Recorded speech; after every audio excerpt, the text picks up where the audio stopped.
Hi, P1 scientists. It's Ms. Meshlem again. I'm so happy to be back to do more science lessons with you.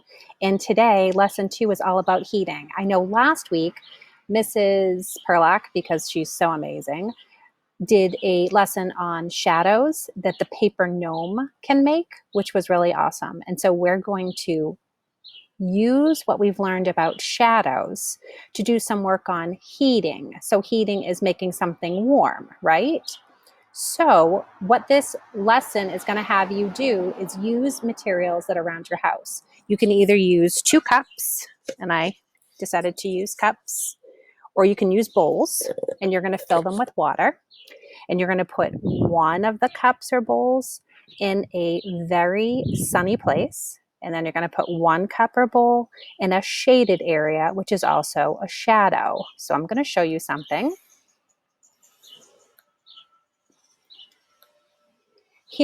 Oh, my face is in the way. Here's a picture of the cup that I had that was filled with water, and I put it in the direct sun on my porch. And then here's the cup that I put in the shade or in a shadow, and that also has water in it. So after they're there for 1 whole hour, which is a super long time. So don't just stand there or sit there and watch those cups of water. Go do something else. Visit with your family, read a book, enjoy your time, maybe do some exercise. 1 hour later, and you can ask family to help you know when it's 1 hour, you're going to get your cup that was in the sun. And what you're going to do is you're going to touch the water. And I'm going to make an observation about how that water feels, about whether it feels warmer or cooler. This was in the sun. And then you're going to get your cup that was in the shade or the shadow, and you're going to stick your finger in, like I'm doing now, touch the water, and I'm going to make an observation. Is that water hotter or colder? I need to think and make some observations. The water that was in the sun versus the water that was in the shade. Are they different? Are they the same? Something to think about. You're going to be thinking about it because you need to have it for your work. So let's come back to this, and I'll move my face again. Oh, here I am. Your I can statement, and I should have said that first, but I'll say it now, is I can observe what the sun does to objects on the Earth's surface. So the objects that we're using and talking about are the cups of water that were in the sun and in the shade. So let me go over what your instructions are.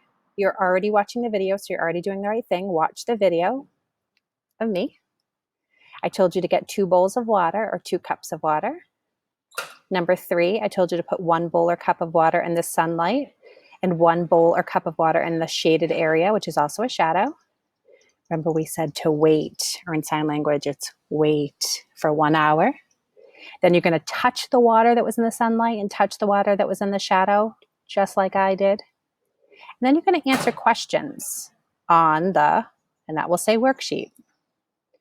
And then you're going to say again, I can observe what the sun does to objects on the Earth's surface. So down here is a PDF, a worksheet, and I just want to show it to you. So again, in lesson 1, you learned about shadows, right? So what we're trying to figure out is an object hotter or colder when it's in a shadow or in the shade. Okay, and then you're going to circle the answer. If you think the object, which in this case is a flower, is hotter or colder when it's in a shadow. So is it hotter or colder when it's in a shadow?